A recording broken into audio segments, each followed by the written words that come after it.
لله رب العالمين والصلاة والسلام على سيدنا مولانا محمد وآله وأزواجه وذريته أجمعين.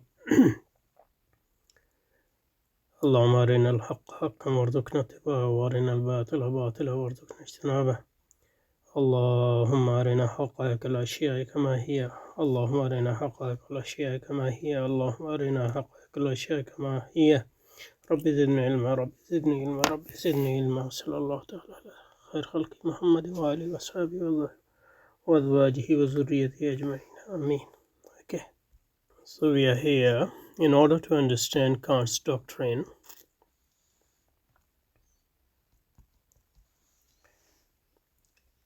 In order to understand this central Kantian doctrine, we need to examine the relationship between the notion of objective validity, consciousness in general, and categories.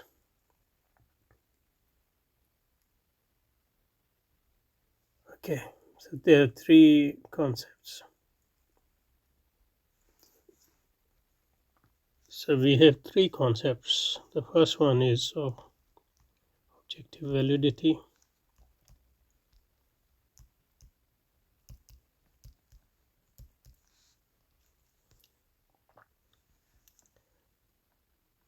Consciousness in general,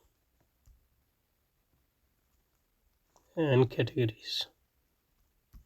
Categories are concepts, but they are different from the concept in the sense that they are not merely formal, they apply to real things. Okay, so far we have said a few things about objective validity is not the same as truth. That much is clear because the synthesis is being done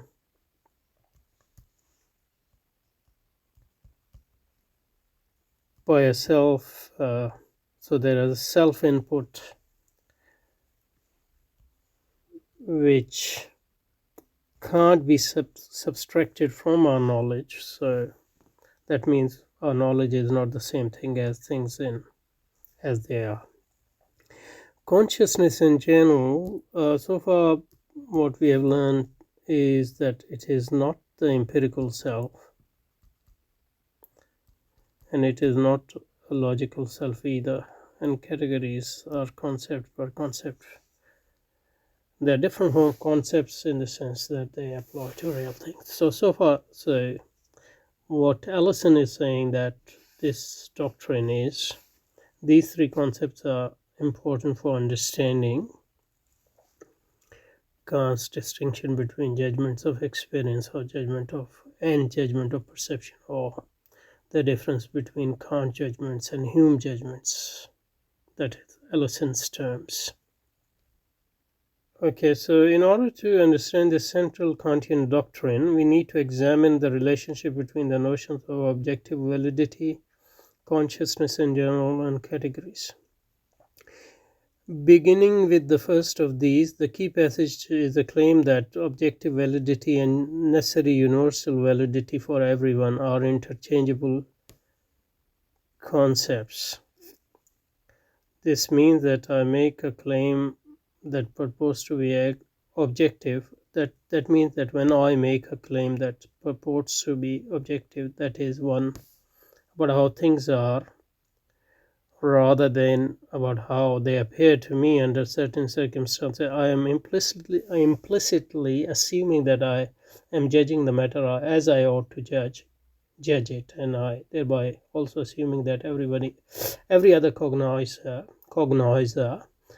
who consider the same data ought to judge the matter as I do. Okay, so that's important. I think this confirms initial assumption that objective validity is basically into subjective validity. So here we are taking the first concepts, that is of objective validity and what it means. And according to the Kant's passage quoted by Allison, this objective validity and universal validity are the same concepts, which I read as saying that objective validity is the same as intersubjective validity.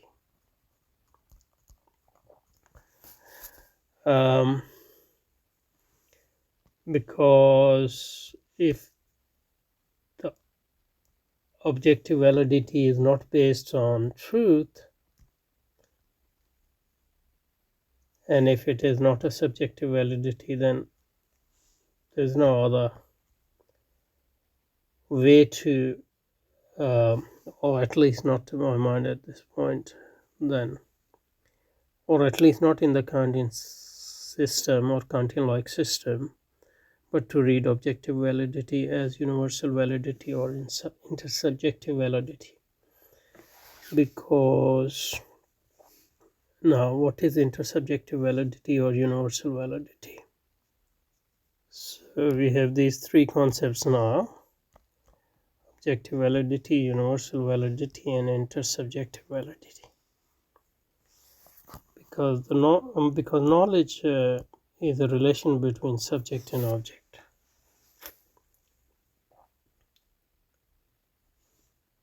And if this subject is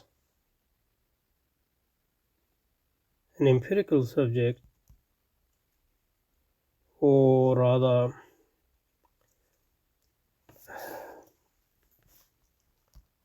subject, so for objective validity, unless we have some notion of correspondence, exact, we can't get one-to-one correspondence. If we have like the knowledge of subject actually conform to what object is in itself, then we can't have a concept of truth in its strict sense. So for the concept of and if the concept is merely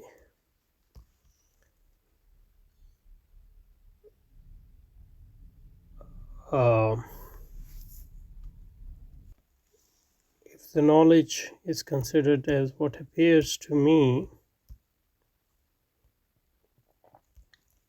so appearance is important. Once you have rejected the concept of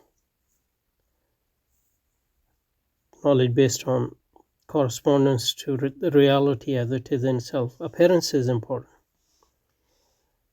So knowledge can't be but what appears to me as a subject or us as a combination of subjects. So the difference between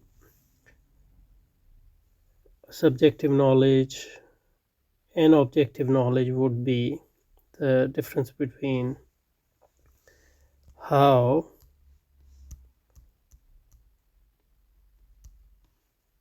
different subjects relate to the appearance of a particular objects. So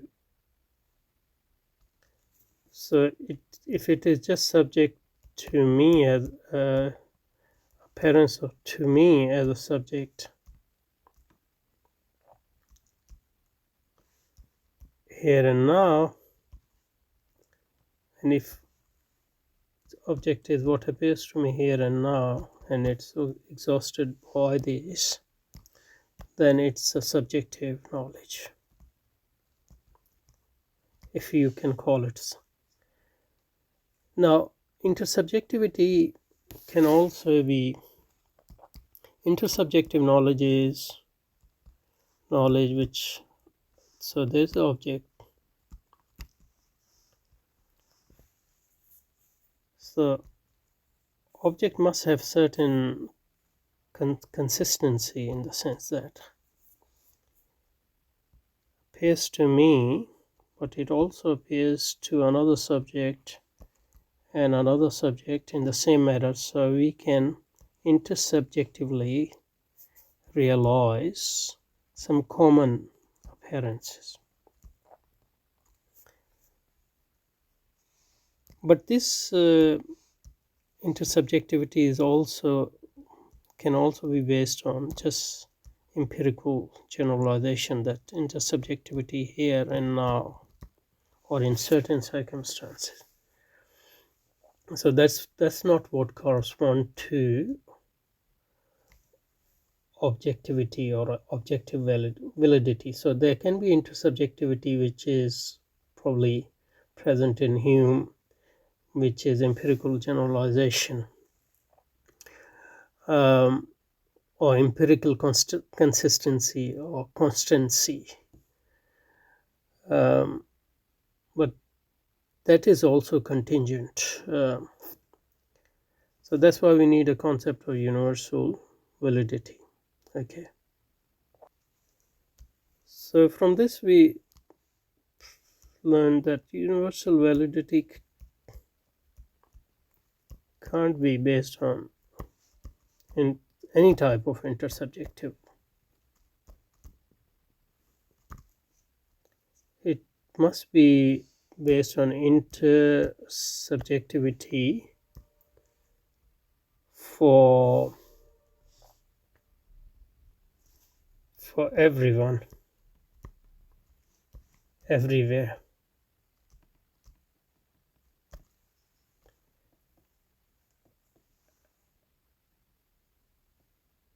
And that again, everyone everywhere is not an empirical generalization, because if it is an empirical generalization, it is contingent, and if it is contingent, it can be otherwise. In that sense, it can't be objective, even in objectively valid sense. So there is certain idealization which is required here, and that idealization is interpreted by Allison in his specific way, for which he is well known, normative way. So let's look at that. So objective validity and necessary universal validity for everyone are interchangeable concepts. This means that when I make a claim that purports to be objective, that is, one about how things are rather than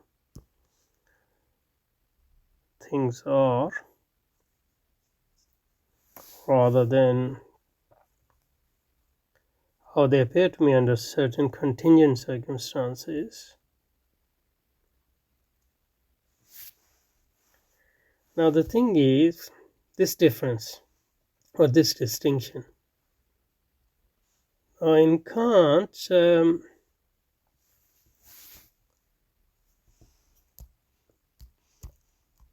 how things appear to me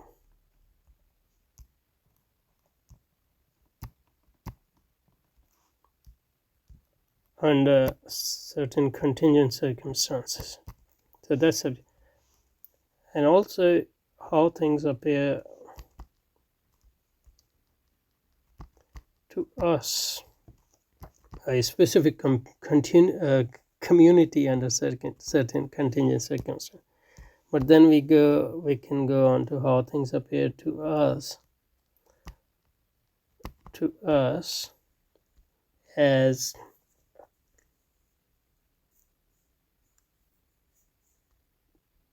subjects in general, to any, that's how I'm reading consciousness, that any subject in any circumstances,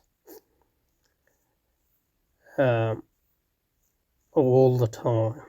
Obviously you would have to make some exceptions for variety in the circumstances, but that can be dealt with. So, but this distinction between what appear to me under contingent circumstances, how things really are,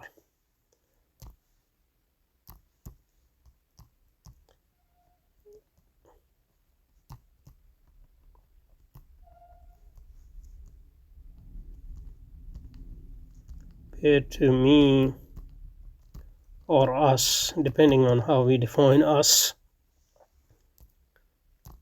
And then we have how they are really.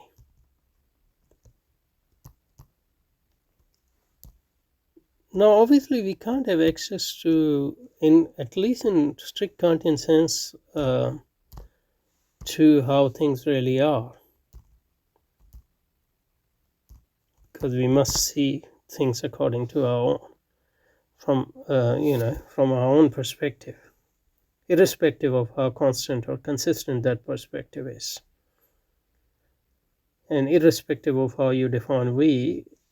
So how can we make this distinction between how things are? How can we base the concept of objective validity? So on the face of it, at least, Kantian concept of or conception of objective validity can't be based on how things really are. It must be based on appearance, based on how they appear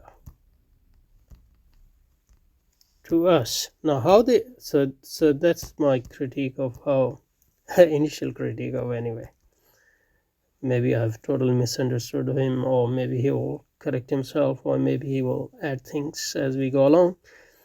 But so the Kantian conception of objective validity can't be detached from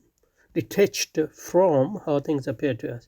The only thing we can do is we can divide how things appear to us into me, us as community, us as humanity, and how, at most we can say how things should appear to us in some sense to be objective. So the distinction can't be based on how things are and how they appear to us, but it must be based on how things appear to us, and further distinction between how things appear to us. That's what my thinking is at this point. Okay, let's go back to the text. So objective validity and necessary universal validity for everyone are interchangeable concepts. This means that when I make a claim that purports to be objective, that is on how things are.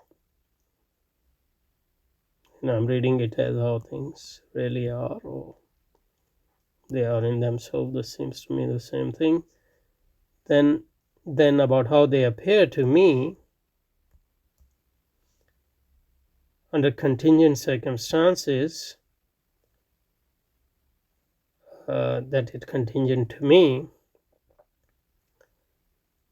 I'm implicitly assuming that I'm judging the matter as I ought to judge it, and thereby also assuming that every other cognizer who also considers the same data ought to judge the matter in the same. It's bringing in ought because obviously he don't want to base it on empirical generalization, because that won't be much different from what Hume says. But my quibble here is we can't get rid of appearance and we can't get rid of contingency. The only thing is how we made further distinction between appearance and contingency.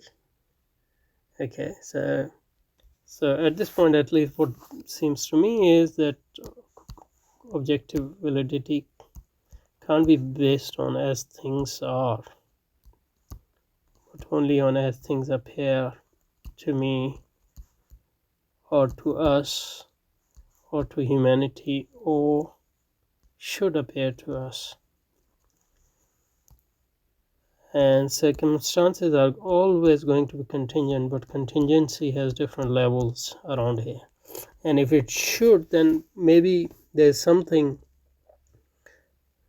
how we can read how they should appear to us as the subjects or intersubjective community which poses the question of how I ought to judge, how it ought to appear to me, and in certain circumstances which in this connection with this object ought to exist, or something like that. This doesn't make sense, but that's how we are at the moment. So we'll continue from here, inshallah.